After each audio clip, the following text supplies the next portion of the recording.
नमस्ते दोस्तों, आप सबको मेरा राधे राधे और आप सबका स्वागत है मेरे इस YouTube channel Radhe Radhe eternal में।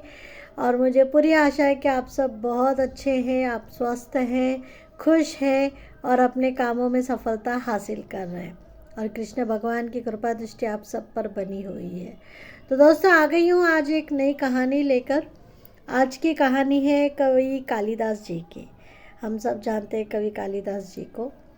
तो आज उनके बारे में एक कहानी है कि उन्होंने अपनी बुद्धि से, कुशाग्र बुद्धि से किस तरह एक गरीब आदमी को न्याय मिला कर दिया, उस बारे में आज की कहानी है। बहुत सुंदर कहानी है।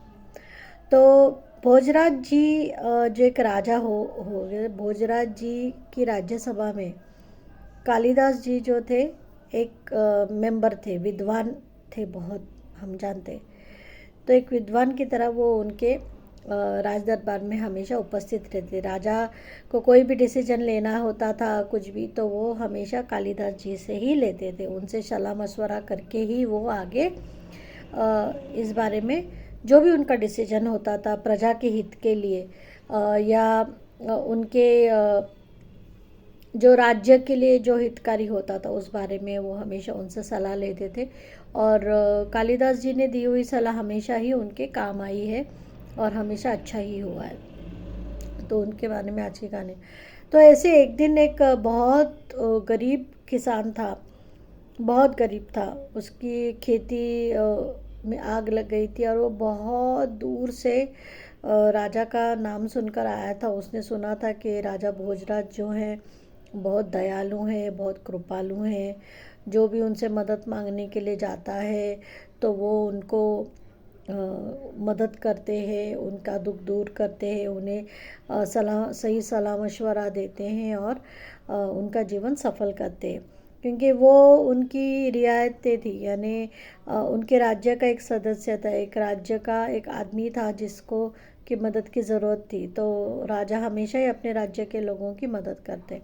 तो ऐसे ही वो एक दिन राजा के महल में गया और वहाँ पे अचानक से उसकी मुलाकात जो है वो अब कालिदास जी से हुई। जब उसकी मुलाकात कालिदास जी से हुई तो कालिदास जी ने उसको पूछा कि कौन हो तुम, कहाँ से आए। तो उसने कहा मैं दूर गांव से आया हूँ और इस साल मेरी खेती जो थी वो जल गई है, फसल नहीं है, घर में खाने के लिए नहीं है, मेरे परिवार भूखे हैं और मैं बहुत ज़्यादा कष्ट में हूँ और मैं राजा से मदद मांगने के लिए आया हूँ कि राजा अगर मेरी थोड़ी बहुत मदद कर दे तो मेरा जीवन सफल हो जाएगा वगैरह।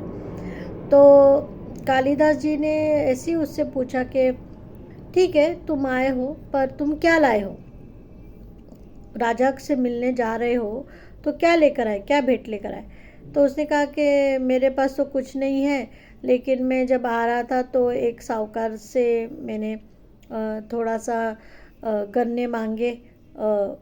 मुझे भूख लगी थी तो उन्होंने मुझे थोड़े से गन्ने दिए हैं, बस वही भेंट है मेरे पास और मैं वही लेकर आया हूँ राजा को देने के लिए। तो कालिदास जी ने बोला अच्छा ठीक है, तो तुम कल वो गन्ने हैं ना, वो गन्ने लेकर राज दरबार में आना, ठीक है। मैं तुम्हारे राजा से मुलाकात कराऊंगा और मैं देखूंगा कि तुम्हें कुछ अच्छा मिले ताकि तुम्हारा जीवन सफल हो जाए, तुम्हारे परिवार का उधर निर्वाह ठीक से हो सके। तो तुम कल राजमहल में आ जाना, गन्ने लेकर आना, ठीक है। तो उसने कहा ठीक है। बोले अब तुम जाओ, कल आओ। तो वो आदमी गया, बेचारा गरीब था, उसके पास तो कुछ था नहीं कहीं रहने के लिए। तो ऐसे एक छोटे से धर्मशाला में वो रह गया। वहाँ पे जो भी मिला उसको वो खाया पिया उसने। और वो अपना थे, वो जो गन्ने थे उसके वो रस्सी बांधे हुए गन्ने थे, एक थैली में, एक बोरी में थे छोटे से। तो उसने वो अपने सिर के पास रख दिए और वो बेचारा सो गया कि कल सुबह मुझे राजा से मिलने जाना है और मैं राजा से मिलने जाऊंगा और फिर राजा मुझे उपहार देंगे और उससे मेरा जीवन, मीन्स वो अपने ख्यालों में था और वो बेचारा सो गया। पर हुआ क्या कि उस धर्मशाला में कुछ शैतान लोग थे, शैतानी बोलेंगे। उन्होंने देखा था कि उसके जो बोरी है छोटी सी उसके अंदर गन्ने हैं।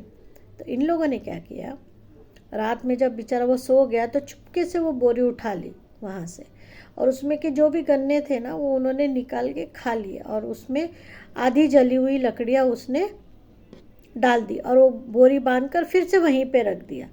अब जब सुबह हुई तो वो बेचारा जो ये था आदमी था, वो उठा, वो अपना नहा धो के सब फ्रेश होके अपनी बोरी उठाई। उसको तो पता था कि बोरी में गन्ने, उसने खोल कर देखा नहीं, तो उसको पता था बोरी में गन्ने। वो अपने पीठ पर लाद कर वो चला गया राज दरबार में। तो पहले तो उसको रोका सिपाहियों ने, मगर फिर कालिदास जी ने बोला कि भेज दो उसको। तो कालिदास जी राजा के बाजू में एक बड़े से आसन पर बैठे हुए थे और राज दरबार लोग थे। तो वो गया वहाँ पे, तो सब ने उसको पूछा कि भाई तुम्हारा क्या प्रॉब्लम, राजा ने पूछा कि तुम्हारा क्या प्रॉब्लम है वगैरह। तो उसने बोला उसने सब बताया कि मेरी खेती जल गई, मेरे घर में खाने के लिए नहीं है, मैं राजा से कुछ मदद मांगने के लिए आया हूँ वगैरह, ऐसा सब उसने राजा को बोला। तो उसमें से कालिदास जी जो थे वो तो उससे मिल चुके थे पहले। तो कालिदास जी ने उससे कहा कि राजा से मिलने आए हो तो कुछ लाए हो उपहार में, लाए हो कुछ? तो बोले हाँ हाँ मैं लाया हूँ ना, मुझे पता है जब हम संतों को या राजाओं को मिलने जाते तो कुछ ना कुछ उपहार देना पड़ता है, तो मैं लाया, मैं गन्ने लेकर आया। तो उसने क्या किया, वो बोरी खोली और वो बोरी पूरी राजा के सामने खाली कर दी। अब जब उसने वो बोरी खाली की, उसकी अपेक्षा तो थी कि गन्ने निकले। उसने बोला भी कि मैं गन्ने लेकर आया हूँ, तो गन्ने तो थे नहीं, सब आधी जली हुई लकड़ियाँ थी। और वो भी आश्चर्य से, वो उसको भी धक्का लग गया, भगवान ये क्या है। मीन्स वो कुछ बोल ही नहीं पा रहा था, सब लोग उसको इतने चिल्ला रहे थे। वो राज दरबार के लोग तो आपको पता है खामखा शोर शराबा करते रहते, उनको तो कोई ना कोई निमित्त चाहिए रहता। तो इतने उसको बोलने लगे, तुम पागल हो क्या, तुम राजा के सामने ये क्या लेकर आए हो, आधी जली हुई लकड़ियाँ कौन लेकर आता है, तुम्हें अक्ल नहीं है, ऐसा बहुत कुछ उसको सुना रहे थे।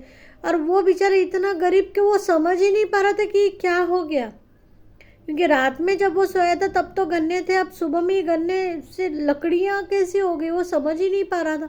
वो कुछ बोल ही नहीं पा रहा था, क्या बोलूँ क्या बोलूँ। तो सब राज दरबारी जो थे वो कहने लगे इसको दंड दीजिए राजा, इसने आपकी अवहेलना की है, इसकी इतनी हिम्मत ही कैसे हुई कि ये आपके सामने जली हुई लकड़ियाँ लेकर आया है, ये कोई उपहार होता है क्या, ये आपका तौहीन है, ये वो सब बोलने लगे। अब सब शोर शराबा करे।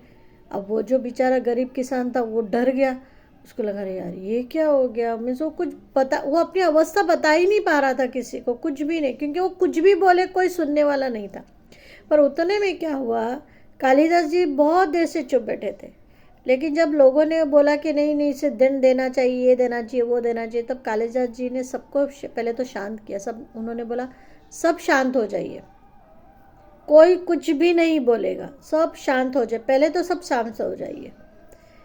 अब मैं एक बात आपको बताना चाहती हूँ, ये कौन है जो सामने खड़ा है, ये कोई राजा महाराजा है या किसी और प्रदेश से आया हुआ कोई व्यापारी है कि ये सोना चांदी लेकर आएगा राजा के लिए? नहीं, ये कौन है, ये किसान है। ये ऑलरेडी बता चुका है कि इसकी घर की परिस्थिति क्या है, ये किस हालातों में यहाँ तक आया, ये क्या उपहार लेकर आएगा राजा के लिए। उसने जो लाया वो सबसे बड़ा उपहार है राजा के लिए, कि आधी जली हुई लकड़ी है। इसका क्या मतलब है, आप लोग सोचा इसका मतलब क्या है? यानी आज इसकी जो परिस्थिति है ये इन आधी जली हुई लकड़ियों की तरह है, जो बिल्कुल आधी जली हुई और बिल्कुल आधी हरी है। आज वो इस स्थिति में रह रहा है कि वो जिए कि मरे, वो खाए कि भूखा रहे, वो क्या करे ज़िंदगी में, वो कैसे आगे बढ़े, अपना उदर निर्वाह किस तरह से करे, कि वो समझ नहीं पा रहा है। वो अपनी व्यथा आपको बता नहीं पा रहा है, इसलिए वो ये लकड़ियाँ लेकर आया। इस लकड़ियाँ ही उसका सबूत है कि आज उसकी ज़िंदगी कैसी है। ना वो आधी अच्छी है, ना आधी बुरी है, ना वो जी सकता है, ना वो मर सकता है। आज इस परिस्थिति में वो खड़ा है, वो क्या बोलेगा आप लोगों को? आप लोग तो सुन भी नहीं रहे हो वो क्या बोलना चाहता है, आपने तो उसको डरा दिया है। पर मैं राजा से एक अनुरोध करना चाहता हूँ कि राजा आप उसकी परिस्थिति को समझें।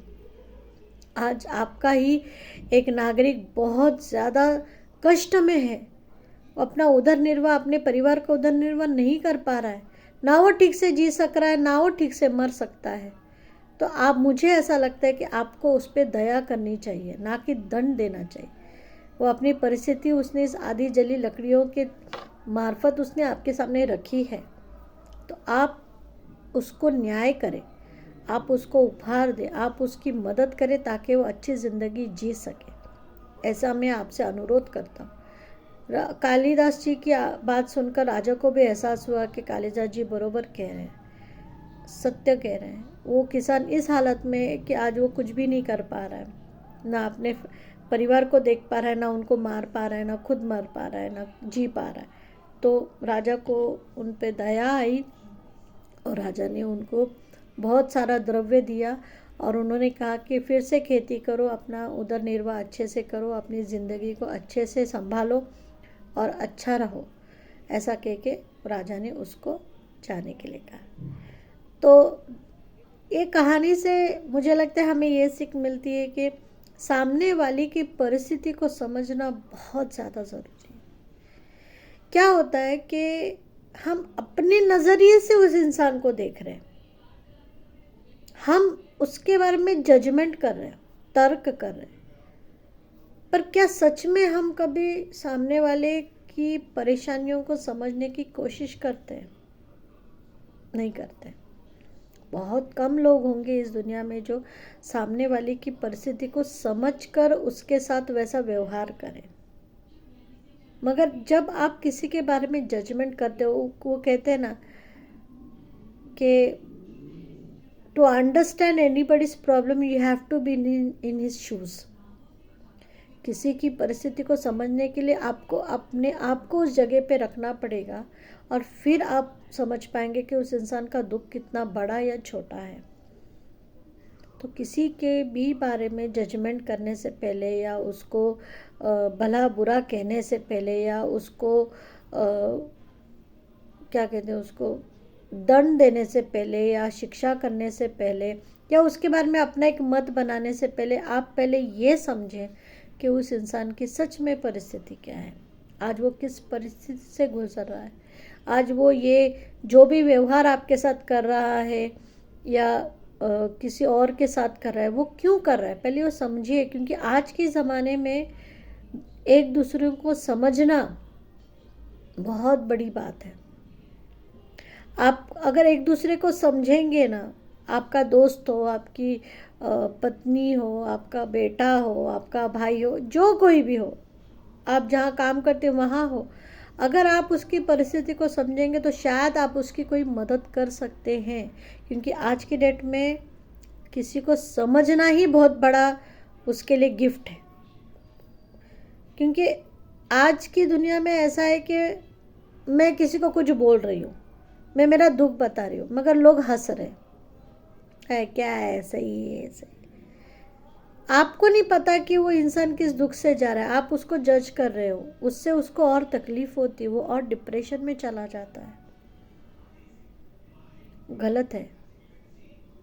किसी को उसकी परिस्थिति से हम पूरी तरीके से बाहर नहीं निकाल सकते, लेकिन अगर हम उसकी बात को समझने तक की कोशिश करें ना, तो उसको एक समाधान मिलता है कि हाँ चलो कोई तो है जो मेरी बात को समझ पा रहा है, जो कि आज की दुनिया में बहुत कम है दोस्तों।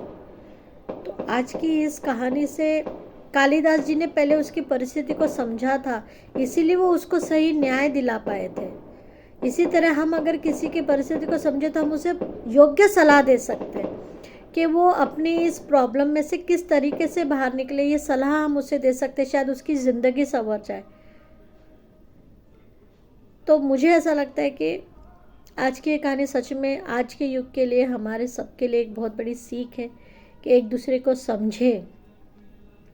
बच्चों को डांटने से या किसी से झगड़ा करने से प्रॉब्लम का सलूशन नहीं होता है। प्रॉब्लम्स के सलूशन को समझने के लिए पहले उस इंसान को समझे, उसके प्रॉब्लम को समझे और फिर हम उसे सलाह दें और फिर हम उसको मदद करने की कोशिश करें। शायद उसका, आपकी वजह से उसका जीवन संवर जाए और इसी प्रकार आप अपने अच्छे कर्म कर पाएँ।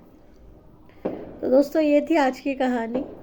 तो अगर आपको पसंद आई हो तो प्लीज़ लाइक, सब्सक्राइब, शेयर ज़रूर कीजिए और कमेंट में राधे राधे ज़रूर लिखिए। मिलती हूँ आपसे ऐसी और एक अच्छी सीख वाली कहानी के साथ में अगले वीडियो में। तब तक आप सबको मेरा राधे राधे।